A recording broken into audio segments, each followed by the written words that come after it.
Assalamualaikum warahmatullahi wabarakatuh. Perkenalkan, saya Rida Ayudia Pasha dengan NIM G002360 dari kelompok B6 atau 2316.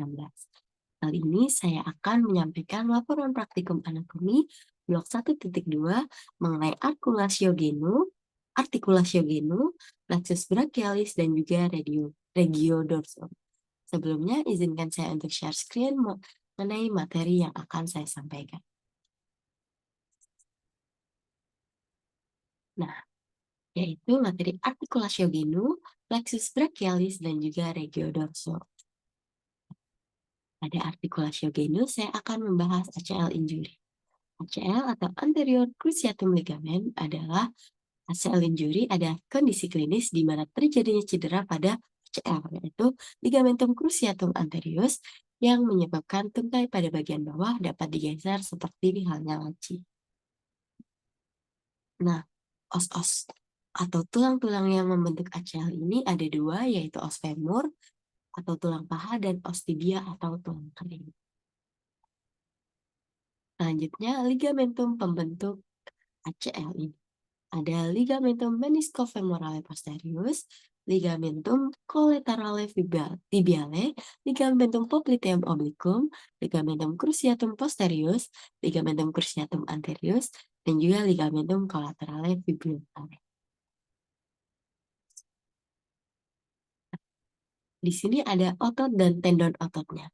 Nah, otot-ototnya itu di bagian paha, nah di bagian paha bagian eh, di bagian paha pada ventral dan otot medial paha itu yang ini, dan otot-otot paha dan ventral paha dan otot-otot medial profundus paha. Ini yang gambar ini.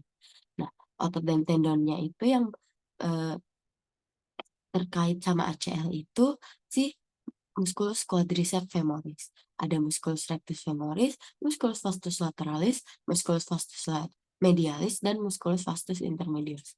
Nah, selain dari musculus quadriceps femoris, itu juga ada uh, si hamstring muscle atau otot hamstring. Nah, otot hamstring ini sendiri ada tiga, yaitu musculus semitendinosus, musculus semimembranosus, dan juga musculus biceps femoralis. Di mana musculus biceps femoralis ini ada dua, yaitu yang satu caput longum atau yang panjang, dan yang kedua yaitu caput breve atau yang lebih pendek. Nah, kemudian otot dan tendon otot ini di bagian betis kita, yaitu ada musculus gastrocnemius. Musculus gastrocnemius itu ada caput medialis dan caput lateralis. Nah, untuk tendonnya sendiri sebenarnya tidak ada tendon yang langsung mengikat ke si ACL-nya sendiri. Namun di sini ada tendon patella, juga ada tendon dari otot quadriceps itu sendiri. Nah, lalu selanjutnya ada bursa khas. Nah, bursa khas dari si ACL ini itu ada tiga, yaitu bursa suprapatellaris, lalu ada eh, bursa subfacialis prepatellaris, dan juga bursa infrapatellaris profunda. Nah, untuk bursa suprapatellaris merupakan kelanjutan cavitas articularis ke arah superior di antara ujung distal corpus osis femoris dan musculus serta tendon musculus quadriceps femoris. Nah, apex bursa patellaris ini dilekati pada musculus articularis genus yang kecil yang menarik bursa menjauhi sendi selama ekstensi genus terjadi. Nah, bursa subfacialis ini, yang subfacialis prepatellaris ini terletak di subcutaneus dan anterior dari patella atau lutut. Nah, di si bursa infrapatellaris profunda ini terletak pada sisi profundusnya. Lalu saya akan membahas vena dan arteri. Nah, untuk venanya sendiri yaitu ada vena poplitea, dan arterinya ada arteri poplitea, juga arteri tibialis posterior. Nah, apabila terjadi ACL injury, maka arteri dan vena ini akan terganggu juga untuk eh, untuk kinerjanya juga akan terganggu, sehingga akan terjadi yang namanya itu nanti dia kekurangan oksigen karena dia akan terganggu. Nah, lalu saya akan membahas tentang plexus brachialis. Di sini ada foto Taeyong eh, yang main tenis. Jadi di plexus brachialis itu di bagian bahu itu ada plexus brachialis, yaitu pangkal dari syaraf yang berasal dari medula spinalis yang mempersyarafi ekstremitas superior. Kenapa tenis?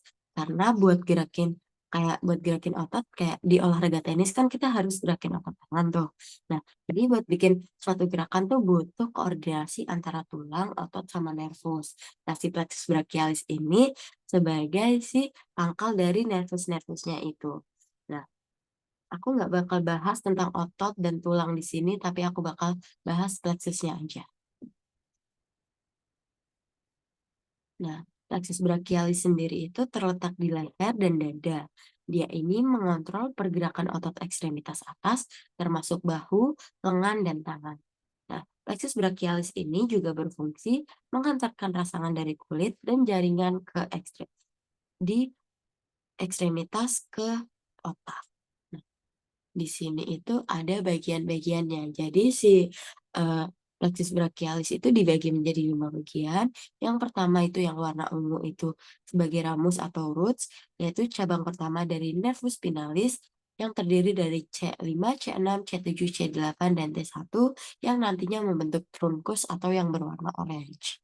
Nah, yang berwarna orange itu tadi trunkus, yaitu penyatuan dari pembelahan ramus menjadi 2 atau lebih yang bergabung menjadi satu. Jadi, ramusnya itu nanti membelah dan bergabung menjadi si trunkus itu sendiri.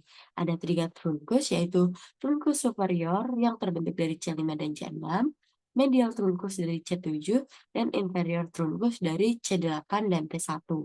Kemudian si trunkus ini juga terbagi lagi menjadi divisi yang berwarna kuning, yaitu punya 2 divisi, yaitu divisi anterior, yaitu yang AD ini anterior division, dan posterior division.